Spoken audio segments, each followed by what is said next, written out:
Quite the talent he is. Proper chatterbox Yada. If you're keen, it'll be brilliant. Today, we're going to keep it simple.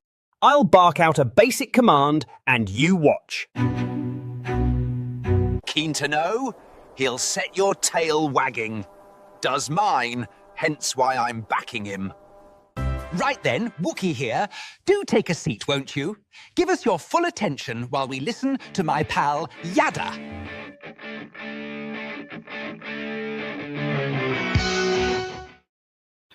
Well, thank you, Wookie, for the world-class introduction. That is certainly professional of you, and I appreciate it.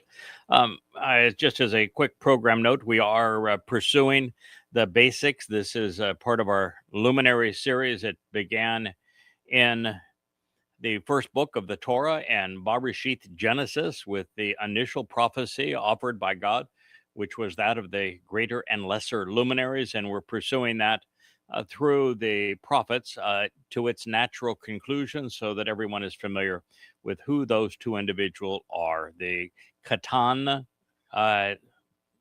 Ma'owr and the Gadowl Ma'owr.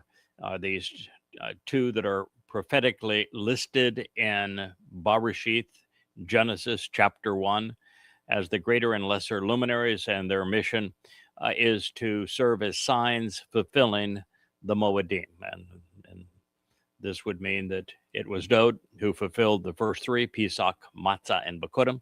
I'm responsible for the next two, in Shabuah and Teruah, and we will celebrate the final two together. They would be Kippurim and Sukkah. This is God's plan. Just as another quick program note before we return to the 31st chapter of Yirmeyah, Jeremiah, for what is really a startling revelation from God, is that if you go to the YadaYah.com website, YadaYah.com means to know Yah, and go to the music page is something I would encourage you to do. I noticed this morning that there were two new songs that were posted there. One is called Sing Boldly, which I just think is a masterclass in vocals and lyrics and graphic arts presentation and messaging. It is really something extraordinary. And I would not only encourage you to listen to it and do so multiple times to glean as much of the message as you possibly can and grow from it, but also to share it with others. And then there is also a exceedingly fun reggae presentation of Donald Trump as Satan, and it's called Satan Cosplay. And to use the reggae form and beat to expose Satan in his possession of Donald Trump as POTUS. And the lyrics that follow from there are so spectacular, so clever, so insightful, so pertinent to our time and to what we're witnessing that, oh my, I hope it goes viral, although the quality of something has nothing to do with its viral appeal. The social media platforms are more viruses than opportunity for messages to go viral. All right, with that conveyed, I want to recommence where we were on Friday evening at the end of our family hour, where we, after reading that Yahweh said that he was defining his covenant going forward by the fact that among the covenant's children, he was going to literally write his Torah instructions and guidance inside of us, placing them on our hearts, which is symbolic of them being in a place that guides and instructs, directs our inclinations, our motivations, our thinking and judgment. It is just this magnificent prophecy regarding Yahweh, making certain that we know that the foundational text from God to man is the Torah. And that by saying this, of course, it completely negates any credibility for something like the New Testament or the Quran or Talmud or the Zohar, they are just trash based upon this statement. And of course, for Christianity, that's particularly devastating because the only reference to anything that could be even perceived remotely as a endorsement of a new testament or a new covenant would be Yirmeyah 31. But of course, it's not cited in the Christian New Testament because all you have to do is read it in context and you find that, well, it's directed at Yisrael and Yehudah is going to be the beneficiaries of this renewal, not a Gentile church, and that it's not going to be by compulsion, which destroys the whole concept of religion, not by a strong hand that we're going to be brought into, or humankind will be brought into renewal of the relationship with Yahweh, and that the beneficiaries again are going to be the house of Israel, Israelis, and not again a Christian church, certainly not Arabs and not Muslims and not Christians and not Haredi either. But it then goes on to say that the newly affirmed covenant relationship is going to be signed, sealed, and delivered with God quite literally writing his Torah instructions inside of his covenant family. And then what follows is, again, almost as profound as each of the three statements that have come heretofore in Yirmeyah 31. And in it, God says, they will not teach any longer as an individual man to his fellow countrymen or as an individual person to his brother. Now you might say, wait a minute, I thought the whole purpose was, if God's writing his Torah inside of us, is for God to teach us. And teaching is good, right? And we should all learn and we should want to share as teachers. Yeah, not so much. And that's what God is saying here.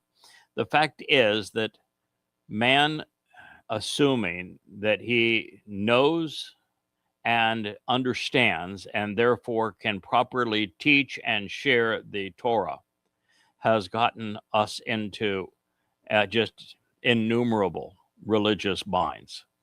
And so it is the essence of the Talmud. It's the essence of the Zohar. It's the essence of the Christian New Testament, where man has decided that, well, they'll teach and they will train people on, they will instruct based upon their perceptions of the Torah and of God's message, and they'll come up with their own agenda. God says, no, it didn't work.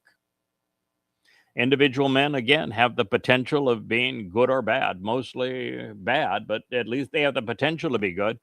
But collectively, when it's a group of people operating together, they're always bad. And God said, no, we're not going to go down that road again. You had 6,000 years to do that, and it turned out really badly. And so I ended up picking the people that I would authorize to teach. And there are not very many of them. And they're all well identified. So stop just being an individual or one person to another teaching. You ought not be doing it. It's God saying, I have authorized, educated, prepared, and deployed those that I want to teach on my behalf. And one person to another is not the answer. It goes on to say, to approach, say. To draw near, declare. Choose of your own accord to Yada Yahowah. Decide to recognize and acknowledge Yahweh through Yada Yahowah, demonstrating the desire to become familiar with and understand Yahweh, respecting and selecting Yahweh. This was written in the call, which means interpret this literally, genuinely, actually. Don't try to nuances, just be right there. To approach, say, choose of your own volition to Yada Yahowah. That's what a non-nuanced statement that should be interpreted genuinely means. Go where the words lead. It was written in the imperative mood. Now, the imperative mood, you have two options. 98.5% of the time, it means to convey a message under the auspices of volition, interpreted in second person. And 1.5% of the time, it's, as the term suggests, an imperative, which would be a demand or a command or an order of some sort. But when it's written in second person, it is a instruction that is being offered under the auspices of free will. So choose your option. God's saying, this is my advice here. My advice is that you should choose of your own accord, of your own free will. This is something you ought to decide upon. If you want to approach, then choose to Yada Yahowah. Now, there's only one Yada Yahowah in the history of the world. Only one. These books behind me, they're all Yada Yahowah.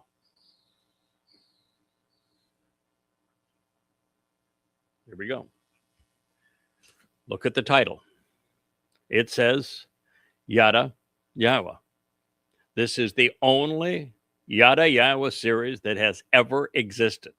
Yahweh just said, if you want to approach him, then choose to Yada Yahowah. This is how you would do it. You know, behind me, you see an example of, I don't know, maybe 15 or 20 of the volumes in this series. There are 35 of them. They're all free at, well, of course, YadaYahowah.com or YadaYah.com for short. God has said that this will be the way that you approach him going forward. Choose of your own accord to Yada Yahowah.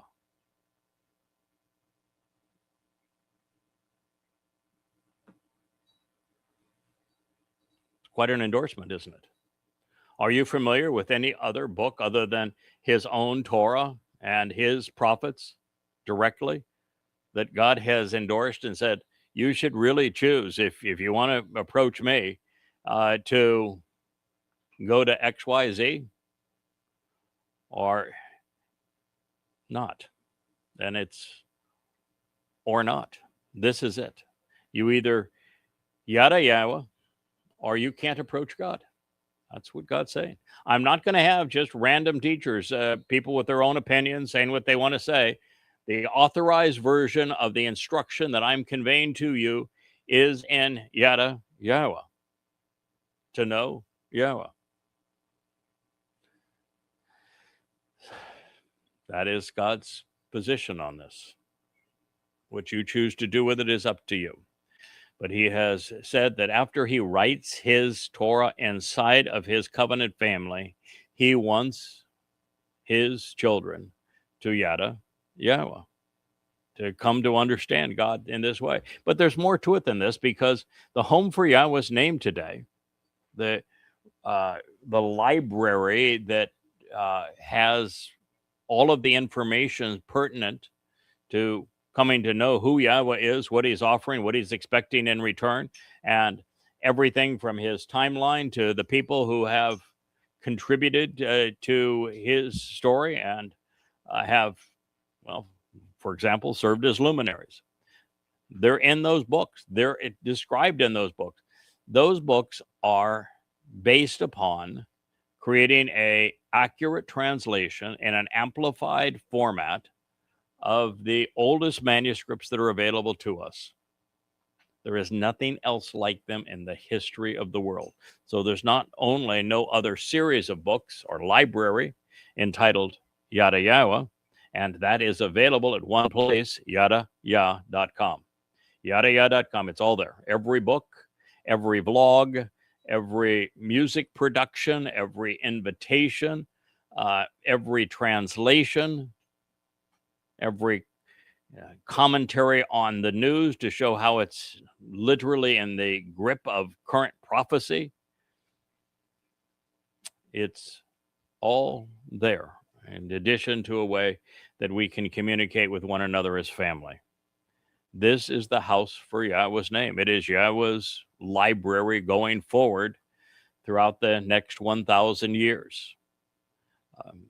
It means, of course, that I will have an opportunity perhaps to even improve them from the way they are over this working vacation that we'll engage in here after the Shabua harvest.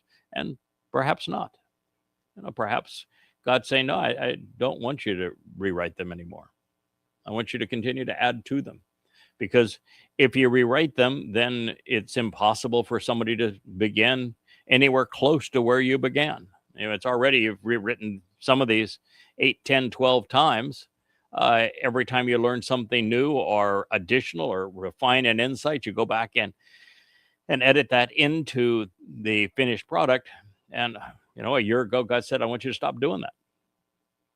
And I think that the reason is twofold. One is, if we continue to do that at the pace that we're learning, we would never get anything accomplished, because by the time you were finishing editing one of the 35 volumes, you'd have to go back and re-edit that one based upon the things that we're learning. And you'd never get to the end before you'd have to edit them all over again, at which point you'd have no time for learning anything new, and that wouldn't be productive.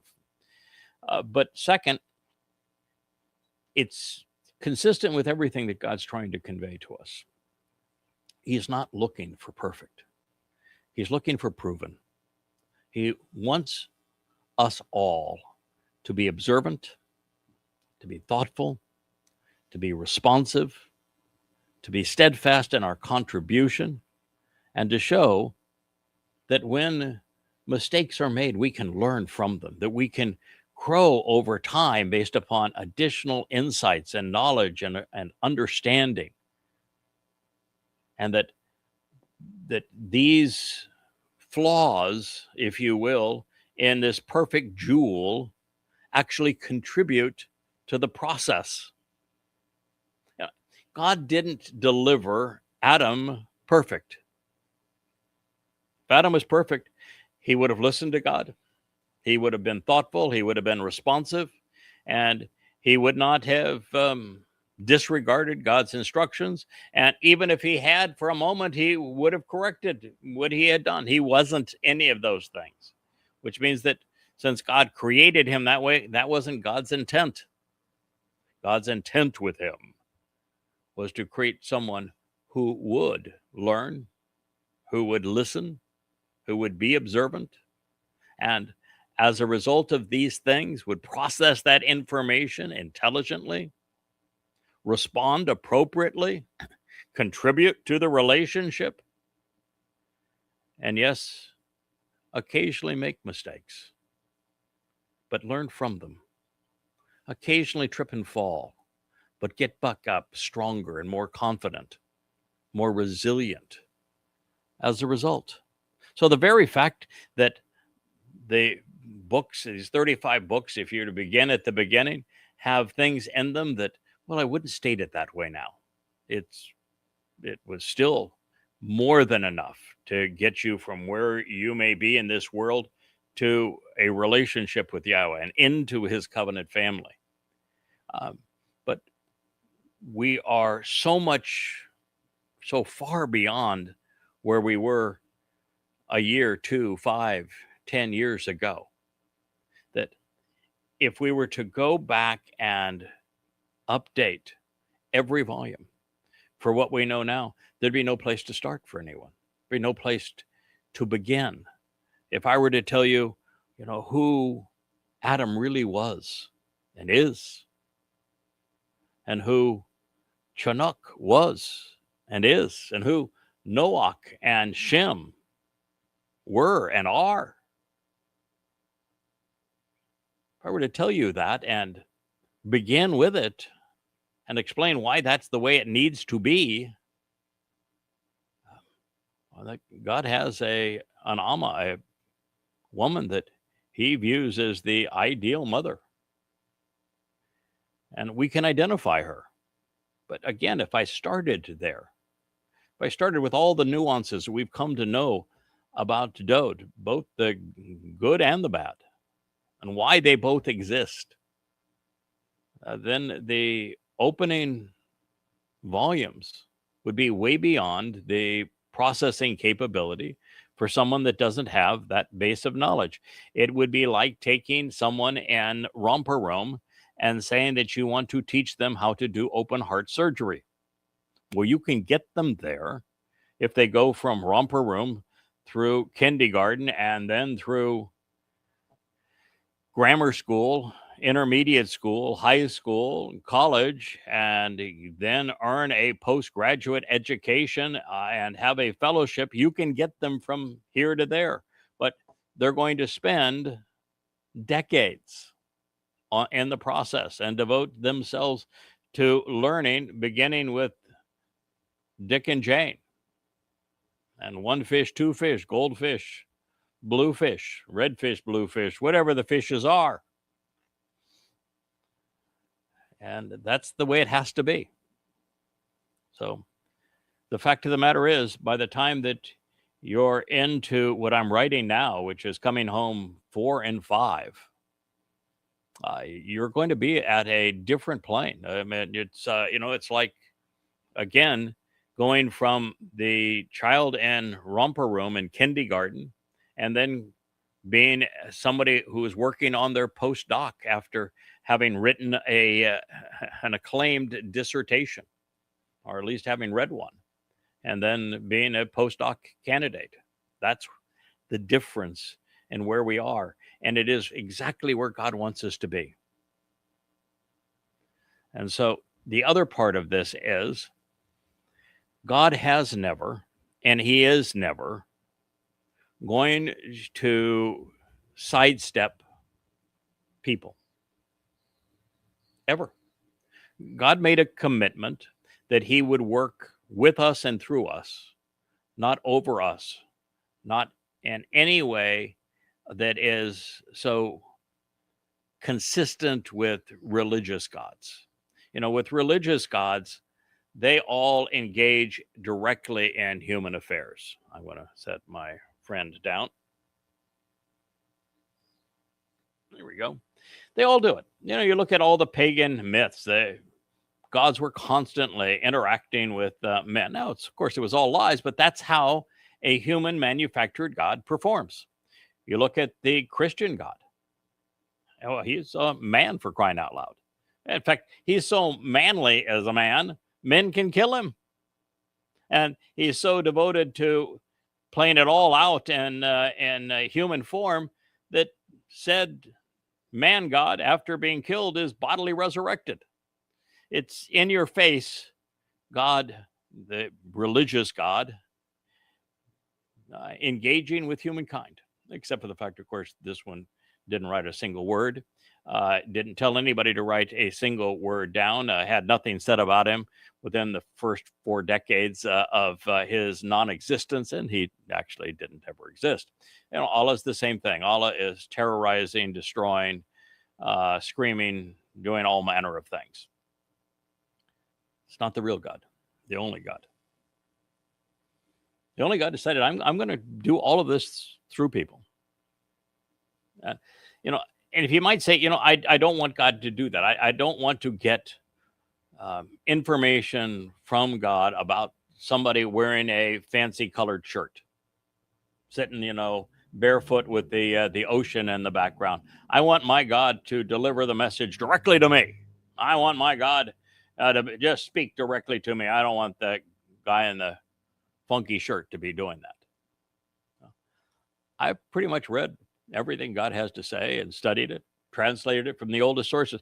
I never recall one place where God asked for man's opinion in that regard.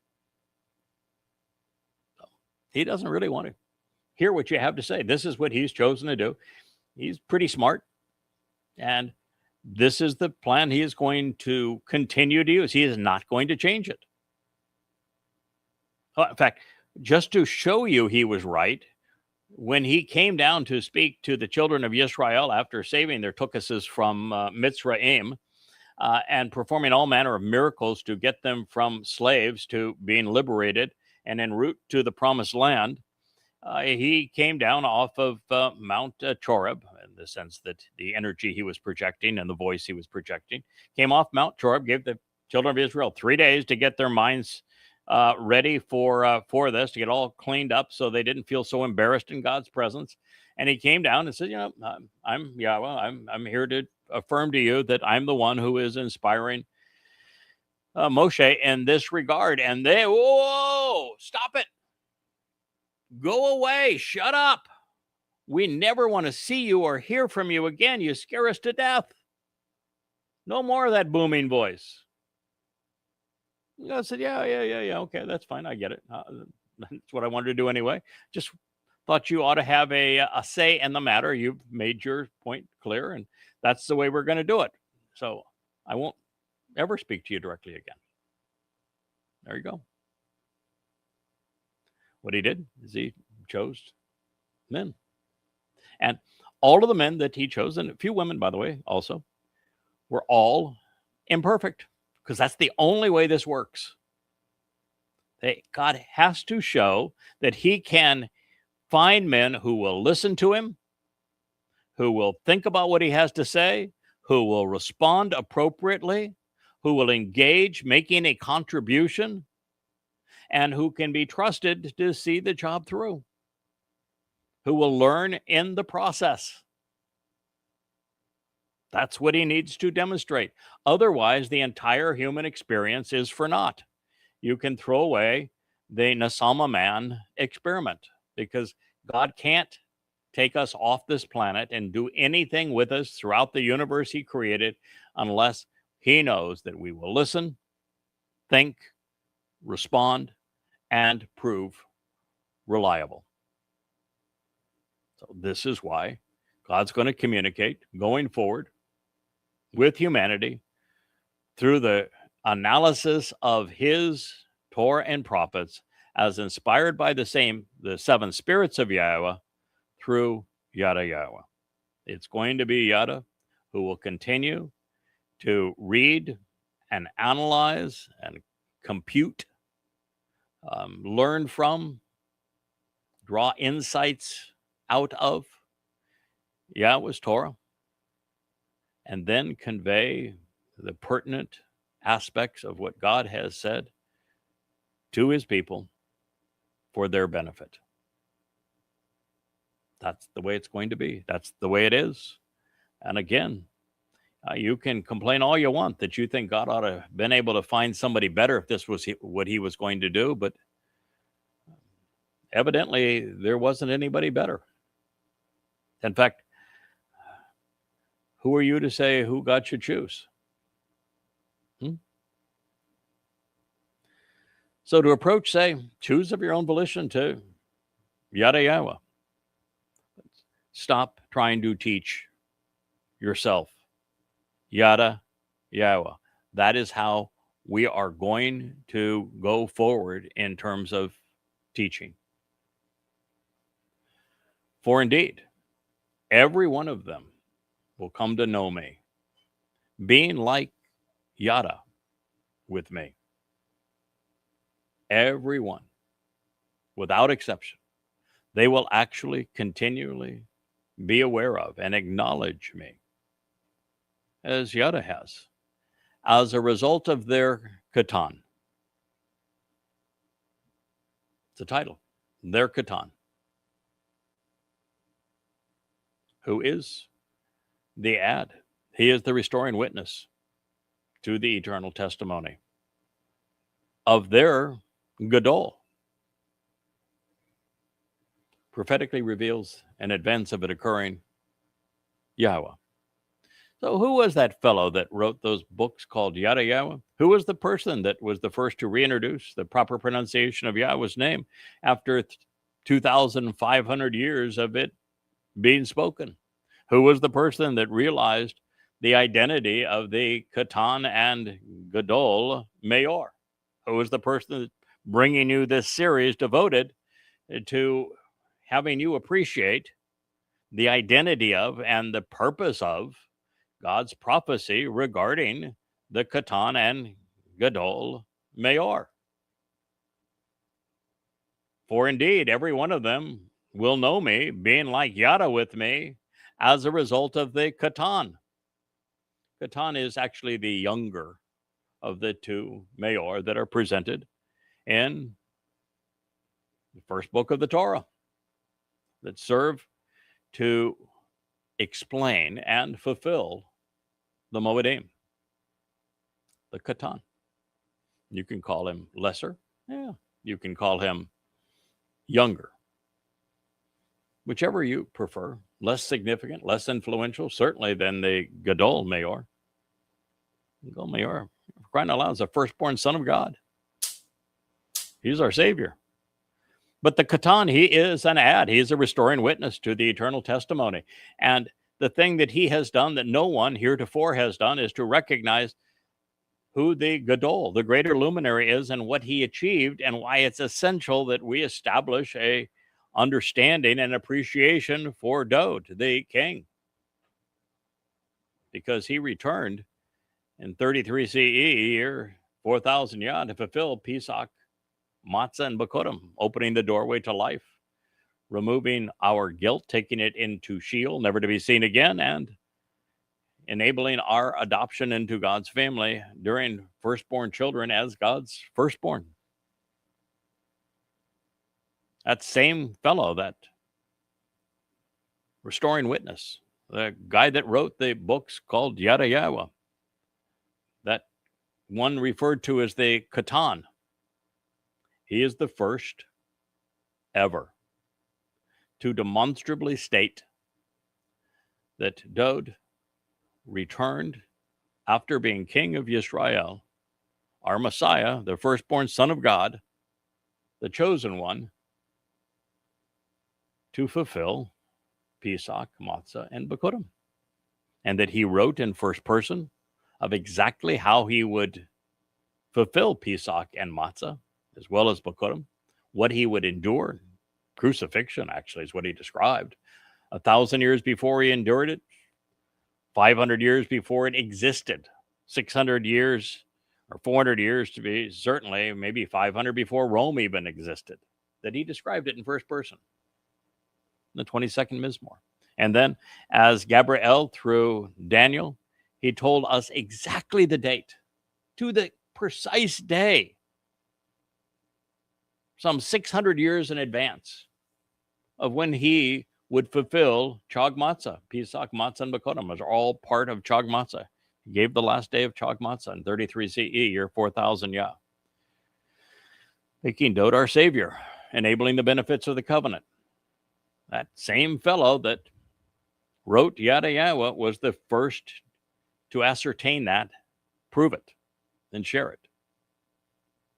You see the prophecies coming together, and God specifically saying that to Yada Yahowah is how you're going to approach, that Yada Yahowah is the testimony of the Qatan, the younger of the luminaries, regarding the Gadowl, the greater and older of the luminaries. I mean, it's as profound as it gets, ladies and gentlemen. And you can scream and holler and say, I don't want to believe it. I don't want to believe that a man who can make mistakes is the authorized spokesperson for God. But according to God, it's true. You don't have to agree with him, but by the same token, you don't have to live with him either. And if you do, if you want to approach him, he's told you. Stop teaching on your own merits, or your own ideas.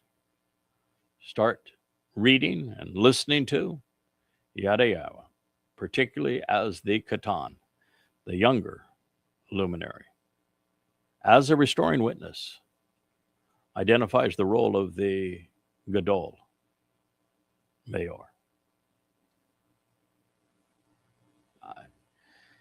I should be able to say, I don't need 1,000 hours of vlogs. Don't need 25,000 pages of translations and insights. that alone in Yirmeyah 31, this is the 34th statement, is enough. If you need more, I'm not sure God's open to even giving it to you. He was declarative. This is the restoration of the covenant. Take it or leave it. This is the way to approach him. Your decision. So when we set this into the midst of the single most declarative statement regarding the final restoration of the covenant with Yahweh in year 6000 Yah, this prophetic pronouncement becomes the preeminent summation of Yahweh's plans. It's the ultimate affirmation of God's chosen implements. The Gadowl Ma'owr is king, and the Qatan Ma'owr is teacher. And this will be the ongoing condition experienced by all who are fortunate enough to be among the surviving remnant of the chosen people or harvested as members of the covenant family. There will be no religious alternatives, no political infighting, no spurious claims of authority, no ongoing or prolonged disagreements. There are going to be no sects, no cults, no parties, political or otherwise, no false prophets, no misleading teachers, and no contrary interpretations or antagonism. God will be known by one name, Yahweh. He will have incorporated his guidance through the Torah. His prescriptions for living, well, they're going to be found in the midst of Yada Yahowah. Well, I'm hoping I can find a way to, there we go. I think that'll work. There we go. To continue to move. I'm trying to, as you can see here, I'm surrounded by all sorts of gear, but that box that is right there with the Canon, I think it's an R8 behind it, that is officially what's known as a teleprompter. And the purpose of it is to provide my translations so that when I share them with you, they benefit from the 25 years of analysis and research and dedication that I have invested in these things. That I'm not sharing with you a standard translation promoted by a religious publisher. I've done the work so that when I quote something to you, it has been derived from the oldest extant text, typically the Dead Sea Scrolls. It's been scrubbed of all religious malfeasance. The diacritical markings have been removed, so we go to the core message of the letters themselves, and that every word is analyzed from the perspective of its verbal root, and then presented in a manner that's consistent with Yahweh's overall nature. And then after translating a text, I will share with you various interpretations if they're available, but most importantly, I'll draw conclusions that help you go from now knowing this information to understanding it. Obviously, it is a way that God is very comfortable with teaching his people, and that is why he has endorsed it. So all of this will be delivered by a single witness going forward in collaboration with God.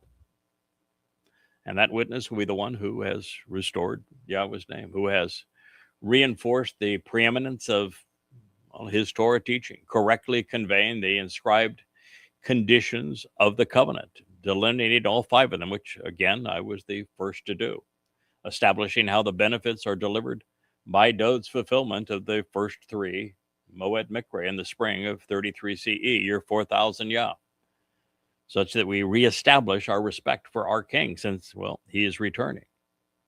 And we reunite Israel. This individual, as the Qatan Ma'owr, will do so throughout the Moedim. At times, he is a father to the Gadowl Ma'owr, sometimes a grandson and a great-great-great-grandson other times a co-worker and collaborator, sometimes a beneficiary. He is all those things, including at times his herald, all focused on his support and admiration for the Gadowl Ma'owr. So true to his word and nature, Yahweh will accomplish all of this through his chosen implements.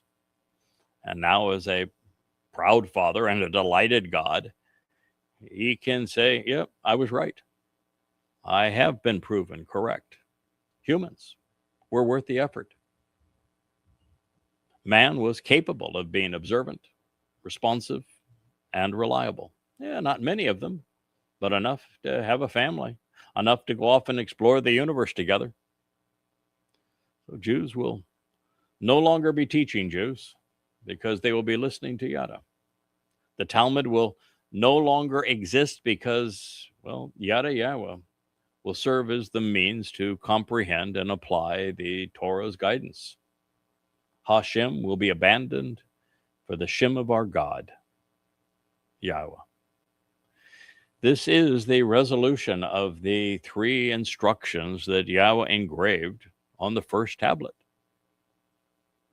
Yahweh will have liberated his people from all forms of oppression and from false gods. There will be no trace of religion, and fathers will no longer corrupt their sons with false teaching. Thousands will receive Yahweh's mercy, and they will bask in his love by accepting his prescriptions for living.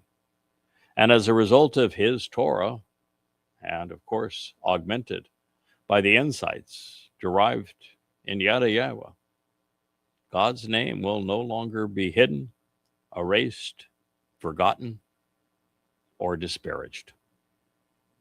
Now, over the past year, I have transitioned in my approach and thinking, as I have shared so many times recently with you. I am no longer devoted full time to adding other books to the Yada Yahowah library at yadayah.com. Although I'm currently writing, I don't know if it'll turn out to be 2 or 3 volumes of Coming Home simultaneously, but I'm doing them for this program. In fact, the Luminary series is derived from them. I think I posted the first 2 chapters of it on the books topic on chat at yadayah.com, and I'll post another 2 today, and we'll continue to go through that book, as there's many, many chapters that have been written for your edification. But I do it now so that our learning stays fresh and current, so that we capitalize on all that we have been able to glean from the Torah and prophets and Psalms thus far, and catapult into new levels of understanding. Something that is essential for the covenant family to grow. And my focus now is on the covenant family and equipping members of the covenant who have been together with me for 10, 15, 20 years to prepare for the responsibility that's coming. And so this is why we do what we do. And we're now using the Yahweh blog as the means, not so much to recruit covenant members anymore as we are to equip them. There is just not enough time remaining for a newbie to learn what must be known to mature and grow into effective and responsible children of the covenant, to the extent that they can prove themselves trustworthy and that God can emancipate from this planet. And that's why when we're dealing with the remaining and returning remnant of Israel 7 years from now, that we'll have 1,000 years to work with them and to equip them and prepare them so that they are among those who can be emancipated and enriched, enlightened, empowered, and enabled going forward. 1,000 years is a long time, and it's going to take a long time to get a significant number of mankind up to speed. But even then, keep in mind, it's going to be in the hundreds or thousands, perhaps tens of thousands. But the idea of it being millions is not going to happen. And God doesn't want it to happen that way. So God's message isn't suitable for social media platforms. They're all toxic, and we just don't want to sully the word of our God in such places. And that's why we've built a home now at the Home for Yahowah's Name, yadayah.com. Now, I've determined and shared that our purpose at this point in time is to build a worldwide home for Yahowah's Name and for his covenant family, and that resides at yadayah.com. I think the site is magnificent. It is rich. It is deep. And it's not only a site that is aesthetically beautiful, as it has been styled by my favorite and most beautiful stylist, my beloved wife, who, well, we've been together for 6,000 years, so it's not surprising that we work very well together. But it's not just beautiful. And it's not just very technically astute, where it outperforms Facebook at being Facebook, outperforms X at being X, outperforms YouTube at being YouTube. It outperforms most communication platforms in terms of instant messaging. It is all of those things. It is a news site, and it is a vlog video presentation site. It is a instant messaging site, and it is a site that presents spectacular music. It is a site that not only presents all of these books, a full library, which is its primary purpose, but also where the library can be searched, and the Dead Sea Scrolls that form the basis of it are all available for you to study, and where multiple translations of the same passages are all brought to your attention. If you only want to read the translations for any particular book or any chapter of any book, they're all there for you. So it's not just that it's technically astute, so that you can replicate the experience of instant messaging and of social media news posts and of video long form presentations without having to be in those swamps, which is essentially rebuilt the benefit of Facebook and of YouTube and of X to offer it all without the anti-Semitic swamp. But beyond the beauty and the technical prowess, there's something else that is even more powerful about yadayah.com. And that happens to be the content. There's no one else in the history of the world that has written 35 books on God as I have, 25,000 pages of amplified translations and commentary on those translations from the oldest sources, in our case, the Dead Sea Scrolls. No one else has ever done that. No one else has ever created 1,000 hours of vlogs on the subject of God as we have. No one else has written 5 volumes to completely destroy the myths of Christianity and 5 more to destroy the caustic nature of Islam, or 3 more to destroy rabbinic Judaism, so that the religions are cleared out of the way as obstacles so that you can actually process what God has to say about himself. There's no other place like this, no other series of books that are written on proprietary, amplified, very unique translations from the oldest extant sources. And so it's the content that makes it so rich. That's why Yahowah has called it out by name, saying, you want to approach, go to Yada Yahowah. So we are here now to prepare the covenant family for the Shabua harvest and what follows during the time of trouble, culminating on Teruah in preparation for Kippurim, so that we're effective teachers come sukkah. Of course, the problem with the Jews has been that the wrong people have been teaching the wrong material for a very long time. The yeshiva is case in point. Rabbis feel somehow emboldened to copy edit God, and they feed the Haredi out of their Talmud and train them to be useless, antagonistic parasites, constantly irritating God. Therefore, having learned nothing of value over the past 3,500 years, a time of Jews teaching Jews is over.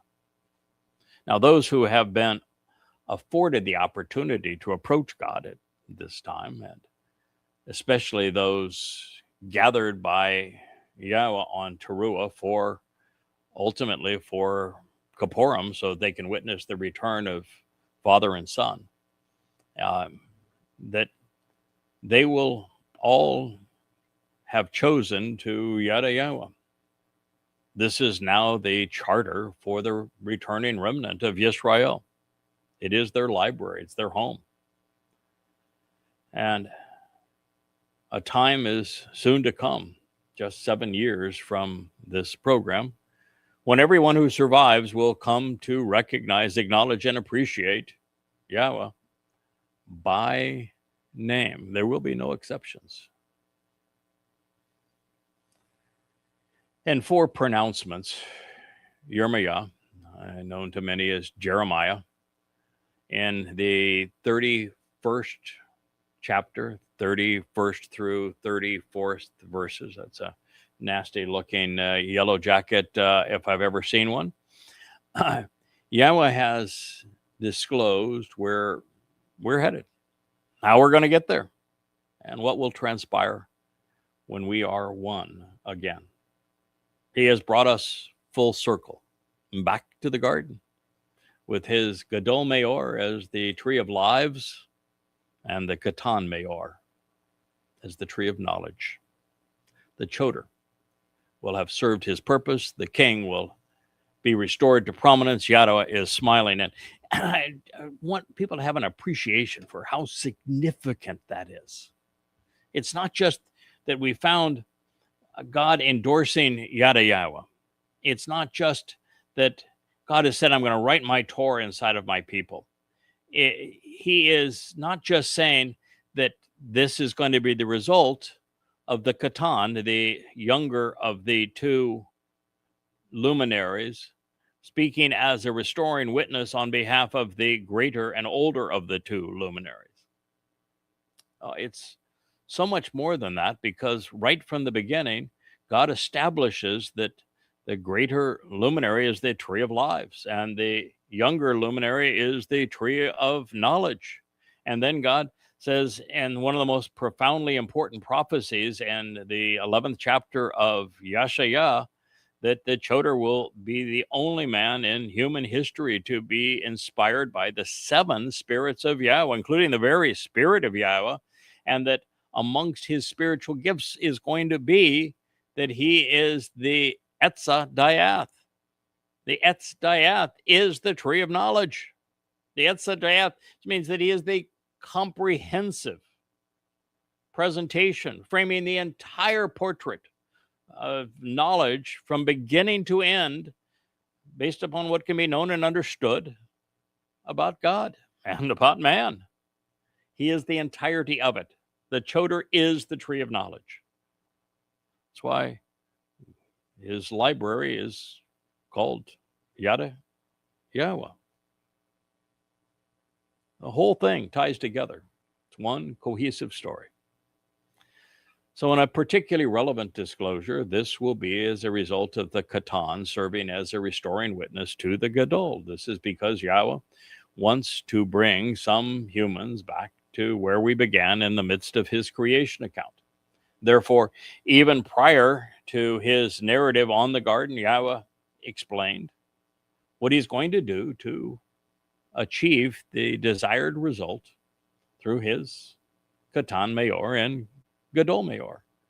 And so now, upon our return to the garden, which will happen in 7 years, we find God himself touting, Yada Yahowah on behalf of the returnees. So Yahweh's plan is set in stone. It's etched in the limbs of the tree. It's not going to change. So now that you know what's going to happen, with whom, why it will occur, I trust that you will be among the celebrants. I look forward to seeing you on Shabuah or thereafter en route to Teruah. Well, this then brings us to the references of the sun and the moon that drew me back to this passage in Yirmeyah 31. And I suspect that you're going to be surprised by what Yahweh has to say about them. It reads, "Here and now, Yahweh says, I have provided the brilliance of the sun to approach the light in the day." This is right after acknowledging the Gadowl Ma'owr as the greater luminary. It says, Yahweh says, I have provided the brilliance of the sun to approach the light in the day. And of course, you know that the whole message of the greater luminary is that it's symbolic of the sun, whose light is reflected by the moon during the night. And that God has much to say about how the sun and the moon work together throughout time, and particularly during the last days. And Yahweh says numerous times, but most adroitly in the 89th Mizmor, that it's Dod who is returning as brilliant as the sun. So here and now, Yahweh says, I have provided the brilliance of the sun to approach the light in the day, sharing the engraved inscriptions of the conditions to be cut into the relationship, chukah, by the moon and by the heavenly powers to provide the light during the night. See, the sun does not work independently from God's point of view. The metaphor of the sun and the moon, they are integrated. They are a collective whole. They seldom, if ever, operate independent of one another. They're always there, with the younger luminary supporting the older one. And that is the way it is even here, because the one that is sharing the engraved inscriptions of the conditions that cut you into the covenant relationship is the moon, so that you might appreciate the sun's relevance and bask in the sun's brilliance, even during these dark times preceding the return of the light. So God says, I am stirring up and bringing repose. I am a disturbing and yet pacifying, agitating and yet rousing, all of this by way of the sea. God doesn't want us to, by repose, he doesn't want us to be complacent. He wants us to be stirred up. He's not just trying to pacify, but be a bit agitating as well. And the one that is symbolic of agitating, particularly those in the land, symbolic of Yisrael, is the one who comes out of the sea, symbolic of this lone goy known as the Nakar, the observant foreigner.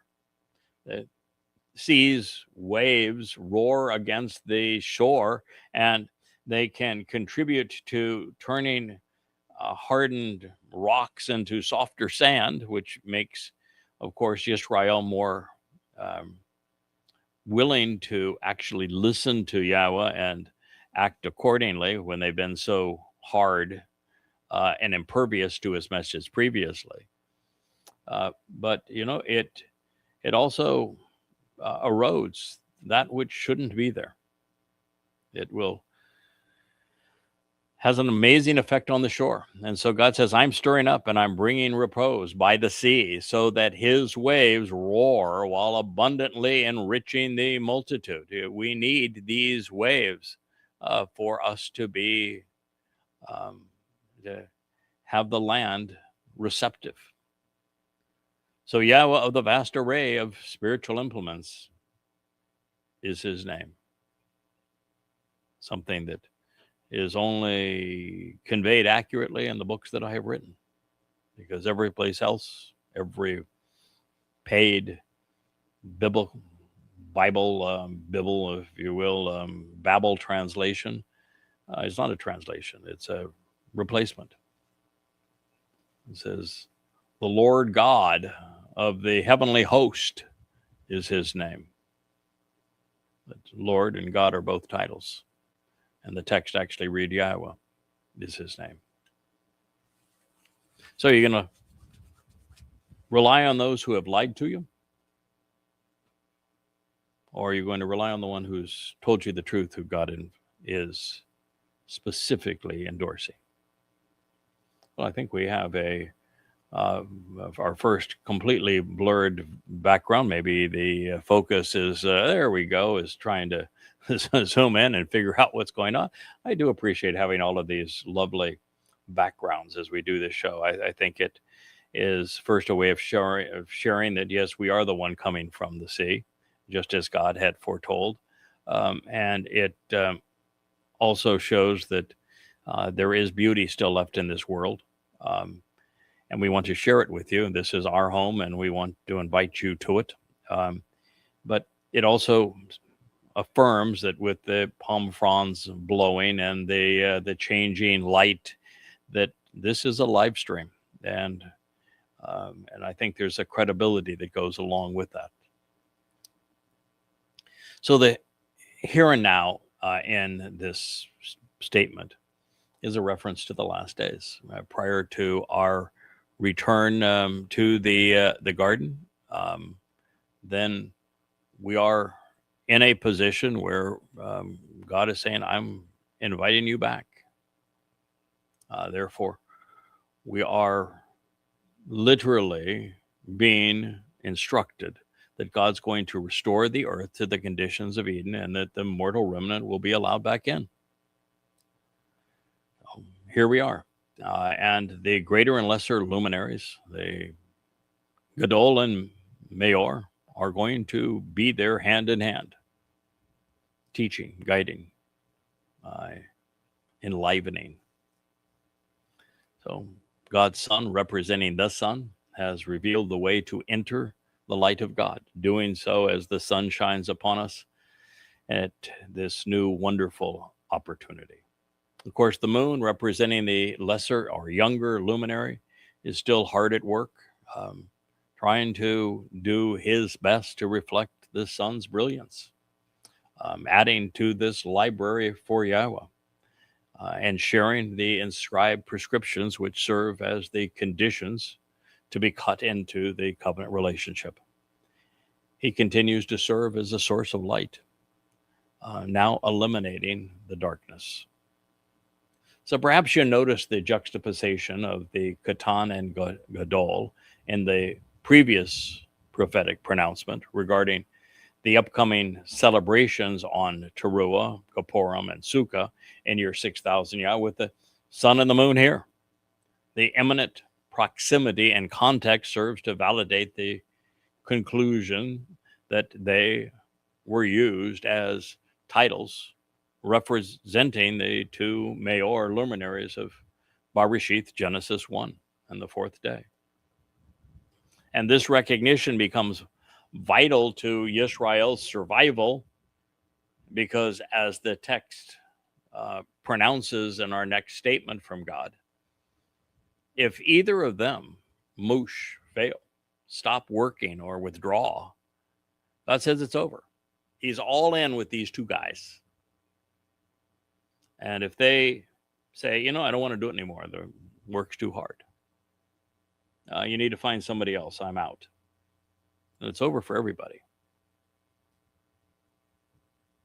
There's no approaching God. There's no remnant even. There's no fulfillment of the next 4 Mow'ed. God's not returning. If I were to shirk my responsibility, I'm here to tell you, I'm not going to.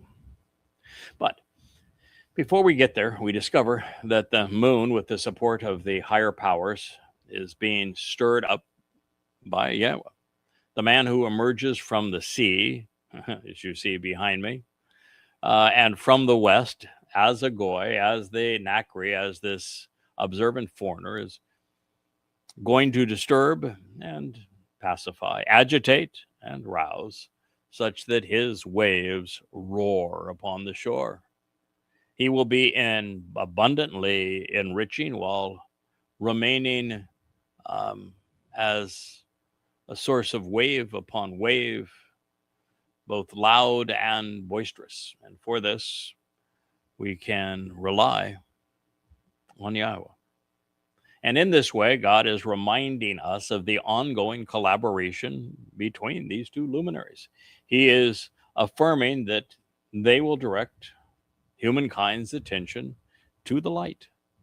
And this reinforces some of the many ways Yahowah intends to deploy his chosen, tested, and re-engaged souls.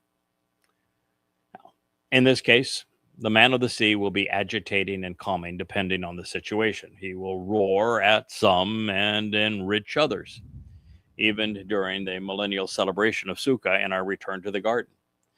Evidently, there will be those who still need to be stirred up and roused, and others who will require a little calming down and reassuring. And Yada's going to be here to provide both, at Yahowah's discretion, of course, and that the intent is made abundantly clear that he is to enrich this remnant with the very light of Father and Son. So according to God, the fate of the planet is still on the line. Should either the Gadowl Ma'owr or the Qatan Ma'owr fail, should either give up as Moshe and Dode have done in previous lives, should they yield to the grating and belligerence, this annoying ignorance of the vocal advocates of political, religious, and conspiratorial jargon? Or should they be withdrawn by God? Israel will cease to exist. And without Yahowah, there will be no homecoming on Kippurim. This would leave the planet under the unabated influence of mankind and Satan, resulting in its destruction and the end of life. Now, I have long known that Yahowah is counting on us. He wants us to complete our mission, and we will. But I also realize that there is no plan B, not at this time. I'm not sure there has ever been. And I, of course, sense the pressure. I recognize and accept the responsibility, and I'm keenly aware of the urgency and the necessity to do as Yahowah requests. But I also know that Yahowah has supplied a team that makes it possible. Today I looked at the invites, which I'm so excited to share because they do such a marvelous way of drawing you into this library. And that's literally what they're there to do, is to bring you from being distracted into the world, to pique your interest, to draw you into this library. And, I posted a bunch of them last night and again this morning, and they just didn't work. But yet we had two men that noticed the message that I wrote to them this morning about, we got them posted and they came up, but they didn't play as they're supposed to play. And that's a complex thing to do. And they were right on it. And now they work.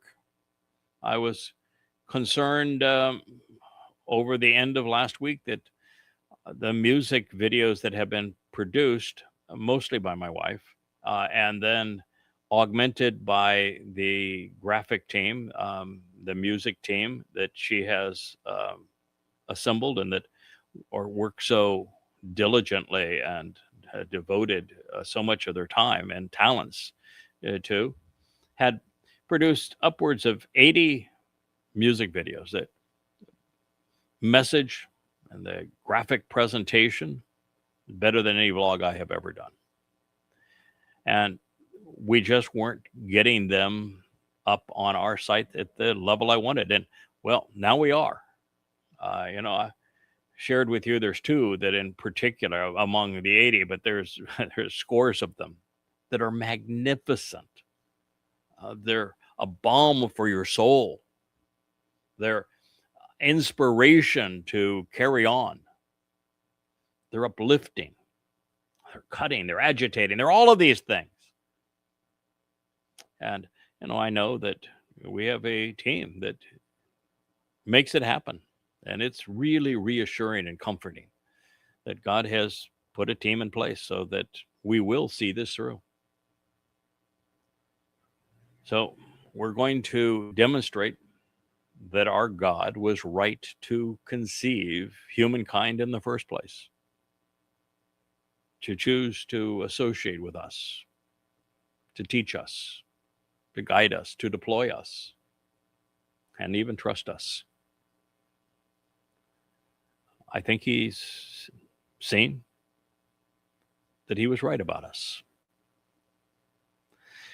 And while we may seem as otherwise ordinary people put into extraordinary circumstances, the expectation is that we will prevail. We must perform, resolving the most threatening challenge to Yahweh's people and plan at this time. The time of Yaakov's troubles is 3 weeks away. There's no backing down now. So we are often mentioned, but seldom heralded. We are also few, as I'm aware of only 4 others that have been redeployed by God. Dode 7 times, Eliah 3, Moshe 3, Yahweh's Amma, my wife, Leah 8. And this known, the Gadowl Ma'owr, is the central character of God's story. So our lives revolve around Dode. We live to support him. And by supporting him, we contribute to all of us. So this warning is presented under the banner of choke. The inscribed decrees from Yahweh presented throughout the Torah, which serve as prescriptions for living, that literally cut us into the relationship. It is through these engraved remedies to treat what ails humanity that participation in the covenant is possible, making them the means to inherit all God has to share with his children.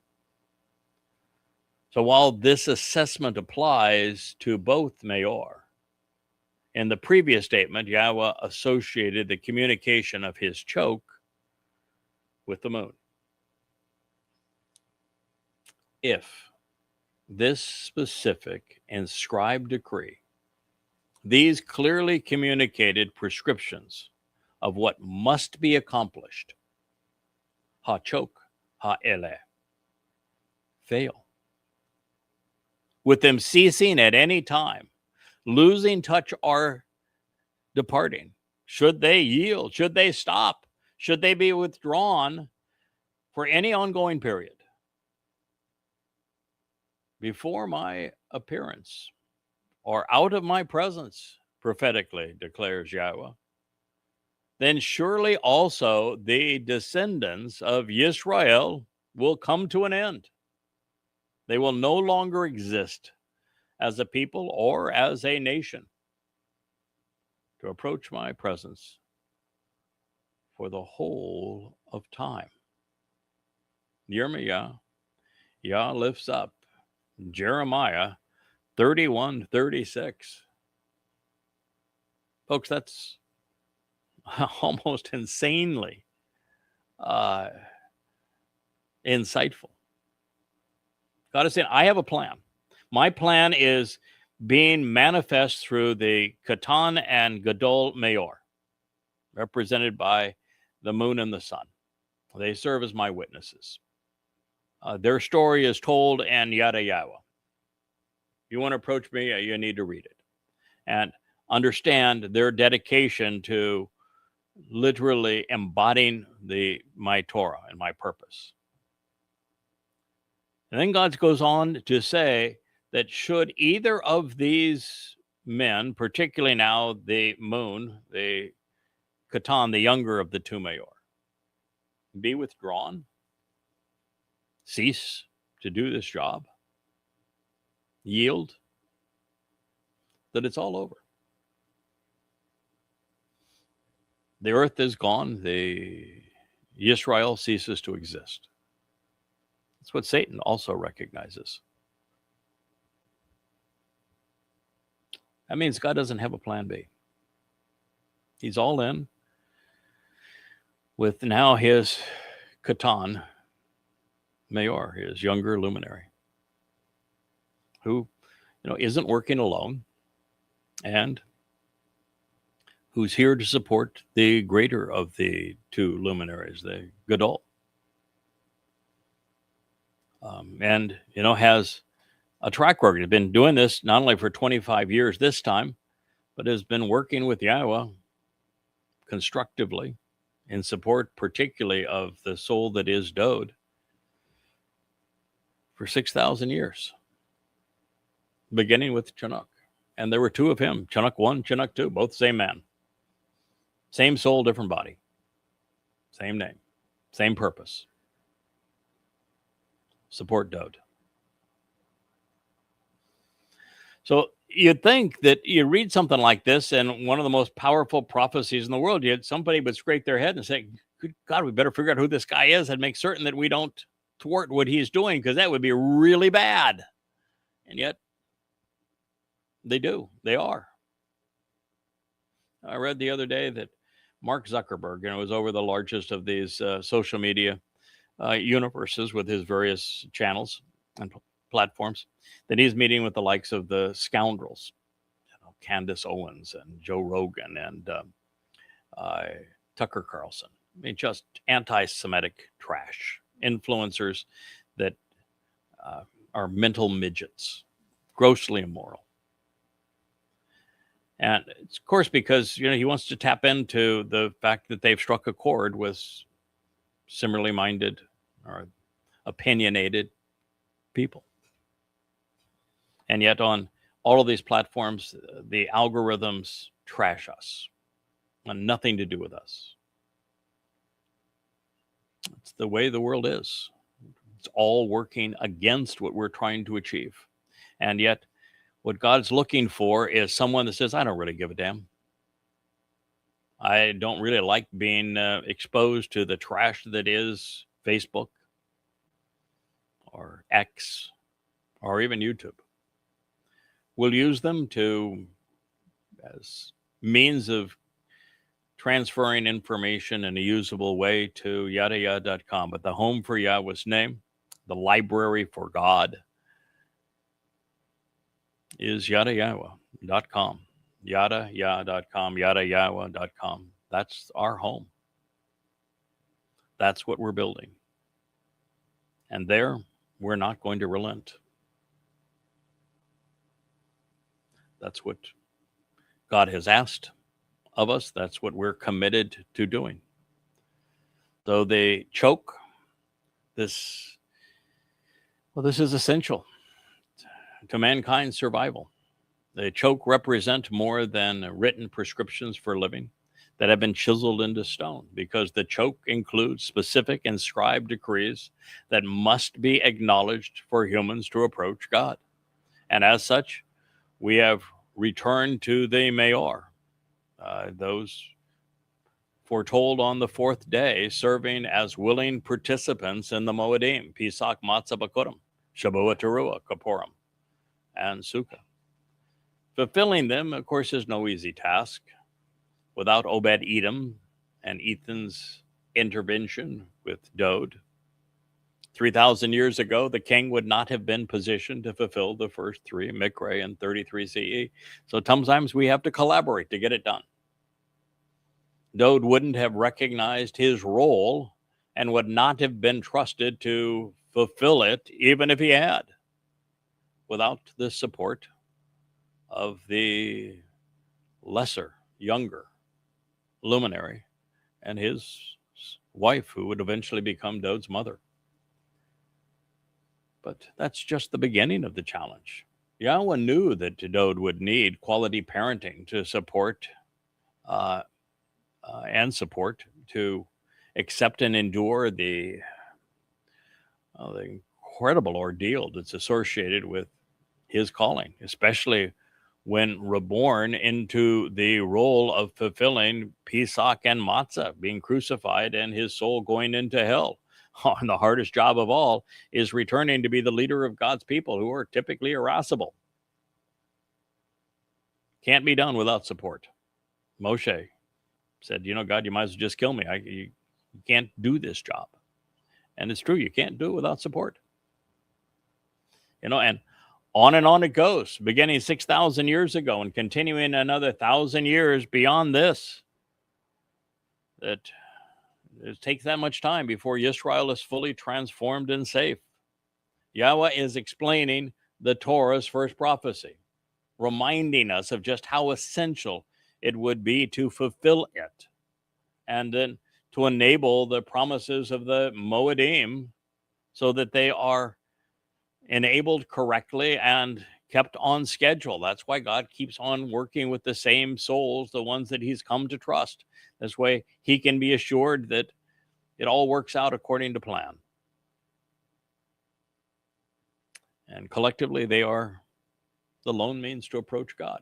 And so confident is Yahweh in the souls that he has selected, tested, and redeployed over the ages, and assured that they will be able to see all this through. He taunts the rest of humankind. God is saying, in essence, I'm all in with my plan and my people, and that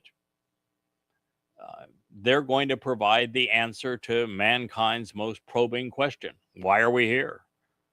While the rest of you combined can't even figure out where here is or why here exists. God's literally all in with this plan. And yet heretofore, no one even knew it existed, who the players were, or why God was redeploying them. But now you do. And this is the rest of the story. So I bid you adieu from our perch here above the Caribbean Sea. That's lovely Buck Island that is being panned in the distance, Green Key Marina, which is where Kara floats, the ship that brought us here some 8 years ago.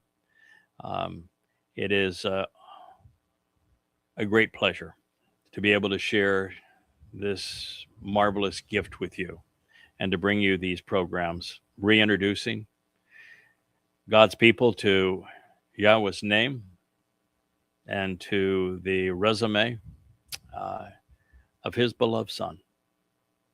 Thank you for listening. Good day. Hey there, thanks for tuning in. That was Fetch. Gotta run now. Catch y'all on our next podcast.